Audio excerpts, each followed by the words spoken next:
Hey YouTube, how's everybody doing? Hopefully you're doing great out there. As you can see, this is another 2011 video. This time I'm going to be tackling the best of the bunch, the cream of the crop. This is my top 10 releases for the year 2011. Now if you haven't checked out my worst 10 releases of the year 2011, go check out that video. Feelings were hurt, blankies were held, and emails were sent to my inbox. Controversy, it was great. Now we're going to be looking at the big boys. This is the designer and niche houses that did it well in the year 2011. These guys did quality stuff, and I'm going to let you guys know. Now this list is really with fragrances that aren't really top sellers. They're actually kind of under the radar. They're fragrances that not everybody's going to have, and that's what I really like. I like stuff that's underground. I don't want everybody smelling like me. So if you're interested in getting a brand new fragrance, maybe something that not everybody has, this is a great video to take a look at. These are new releases, well, new-ish. You know, we're getting into February 2012 today, and I'm tackling fragrances that were released from January 2011 right up to December 2011. That's basically the criteria of this list, and these are newer releases, we'll say. So let's take a look at which designer niche house really did well in the year 2011. And I felt 2011 was really a poor fragrance year, but to be honest, compiling this list, these 10 are actually really solid from both niche and designer houses. So let's start it off with number 10. At number 10, it's from the house of Thierry Mugler. They actually have a couple fragrances released last year. This is one of their best. And this is, of course, the Angelman flanker called The Taste of a Fragrance. It has a little bit of chili powder in it. This one, again, a limited release from the house, and that's one down point from this house and a good point. I really feel at retail price these fragrances are worth the money. You know, the $75 they're asking for it, they are worth the money. It's only when these fragrances get off the market and you have to purchase them on eBay or something, then they're 100 and up, then they're not worth it. For a designer fragrance house, they're very unique, very different. This one, the chili one, Taste of a Fragrance, I still believe there's a few kicking around for under 100. I think it's well worth the money. It kind of starts off with almost like a cherry soda vibe, and then it really gets into that chili powder. It really didn't feel like it was Angelman, but really Angelman pure coffee meets a little bit of chili powder. Also, longevity on this one is not the original Angelman powerhouse. I really felt like this one lasted on my skin, was really actually poor. I was looking at around 6 to 10 hours, which is really good, but not Angelman good. Longevity, not so great. But this one is one of those fragrances that really you almost have to learn to love, or it takes time. When I first smelt it, I was like, I don't know about this one. But it does take time. I'm sure a lot of people that did purchase this fragrance will tell you after some time, it does get really, really decent. And at this point right now, I'm really enjoying this one. And that's why I made it at number 10. But again, retail pricing, you have to get it at retail, and you have to get it when they release it. Unfortunately with this brand, it's limited edition and it's always in and out of stores, and for that you're going to be paying a premium. Just get them right when they come out. They're very different out there, and I know I'm not a huge fan of flankers, but each one of them are different in some way. They're not just Angelman sprinkle just a little bit of something on it and it's a little different. No, I hate that when companies do that they're a little different or not even different enough, or they just water them down. These are flankers that actually could stand on their own. Pure malt, pure coffee. This one, pure Havana. Very different from each other in some ways. And this one at number 10 is actually a solid release from the house. So let's take a look at number 9, another designer release. This one is from the house of Prada. Ever since I started my channel, Prada was getting praise from me.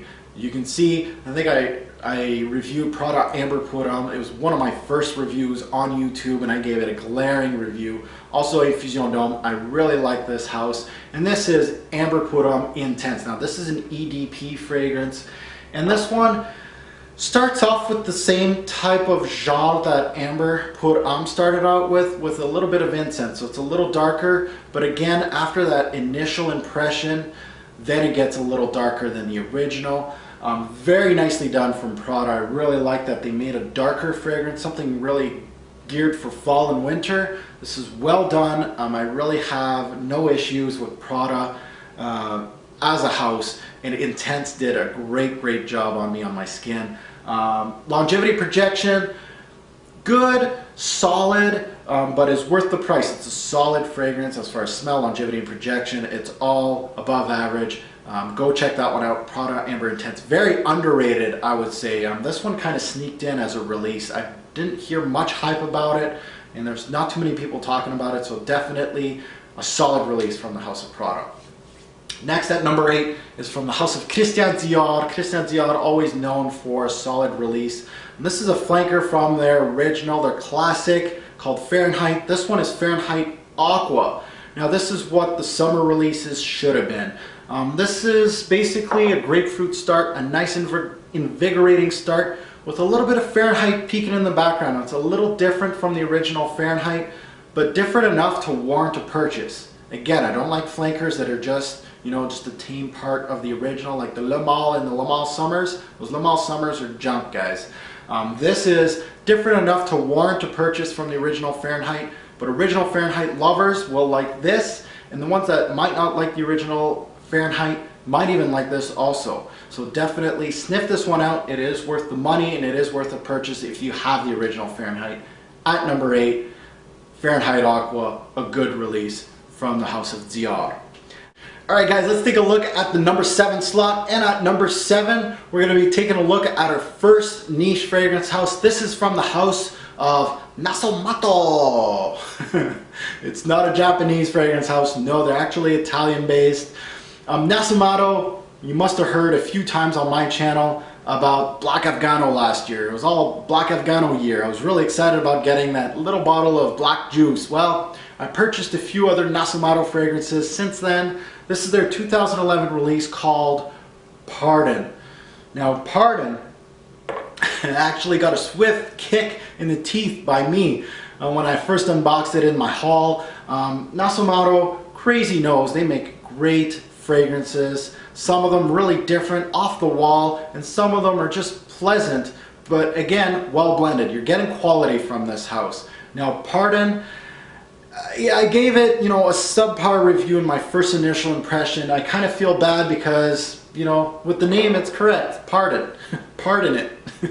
Pardon is actually well done, well balanced fragrance. It's got a heavy dose of woods. We got a little bit of oud in here. We got a sprinkle of cocoa and a little bit of florals mixed in all together in a pan. Really well blended. I've worn it on my skin a few times since that video, and I really gotta say it's quality juice from the House of Nasomatto. Again, check out BA Black Afgano before this one, and then check out this one. This one is actually quality juice, of course, well worthy of the number 7 spot on this countdown. Alright, at number 6, it's going to be reserved by another niche fragrance house, and this is from a niche house that we all know about. It's from the House of Creed, and this is their 2011 release called Royal Oud. Now Royal Oud, I'm going to give you guys a few negative points before I hit up the positives.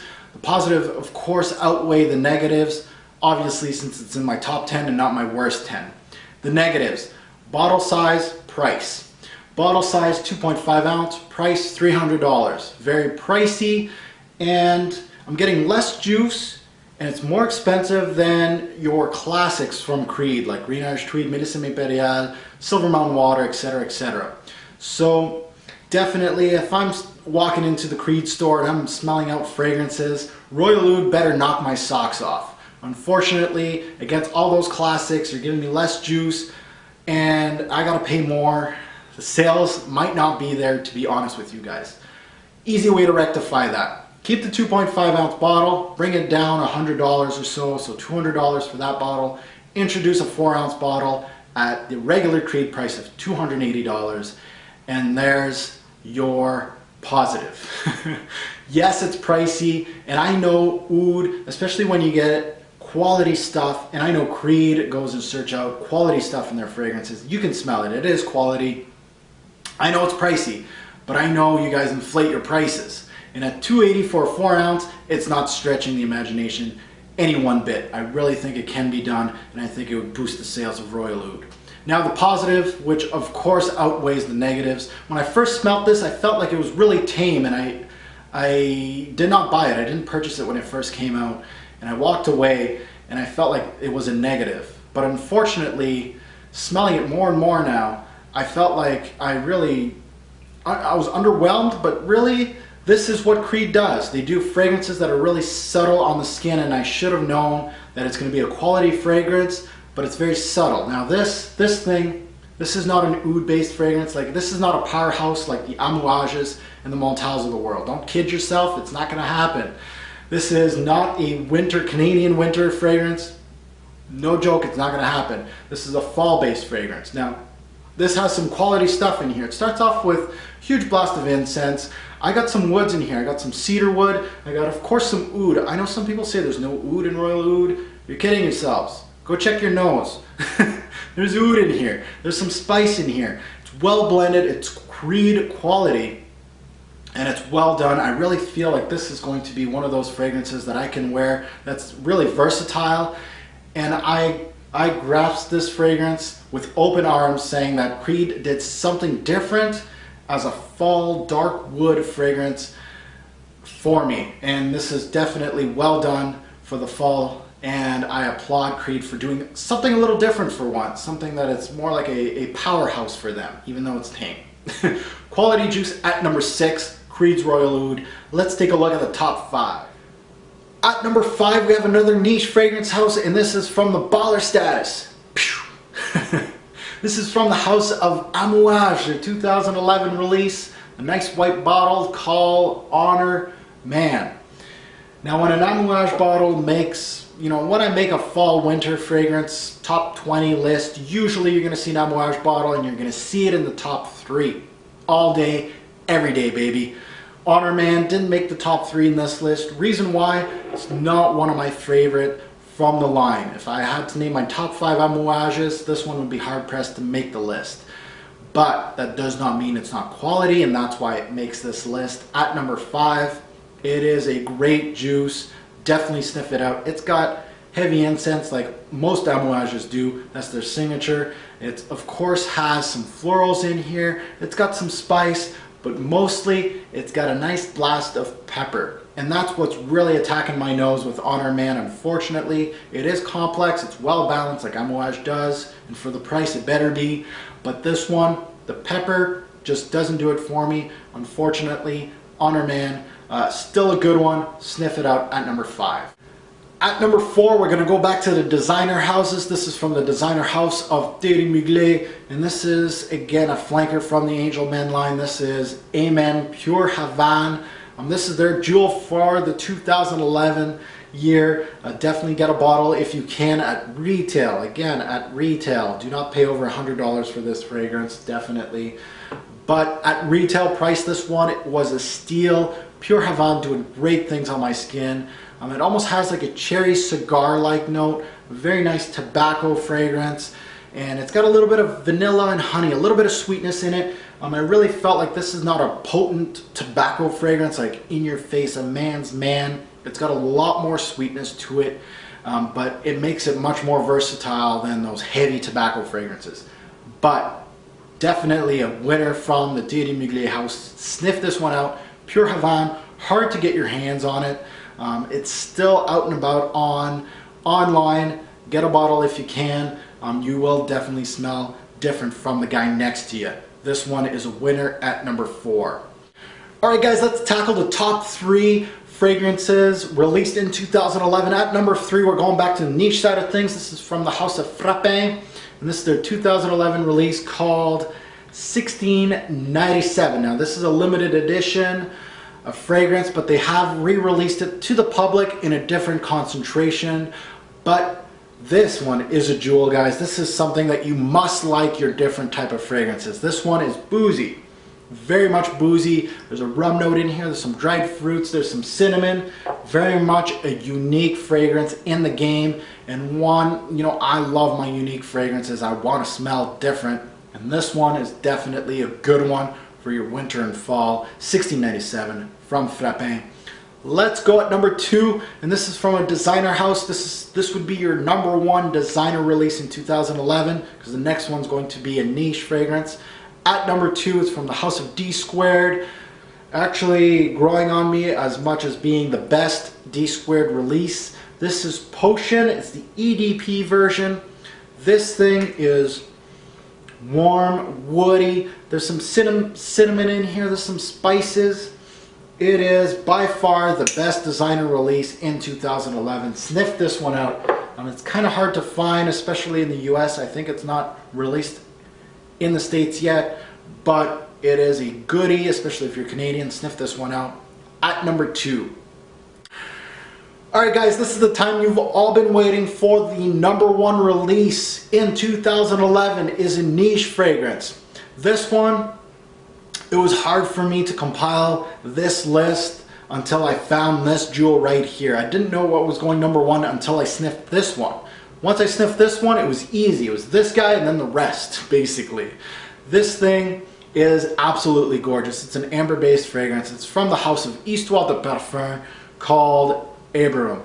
Now you've heard it from me already. I told you guys this one was going to be a jewel, and it's going to be hitting number 1 all over my top 10 list. It's starting now at number 1, the number 1 release in 2011. What does it smell like? Well, it's got leather, it's got oud, it's got amber, it's dark, it's complex, it's animalistic. It's very much different in the game.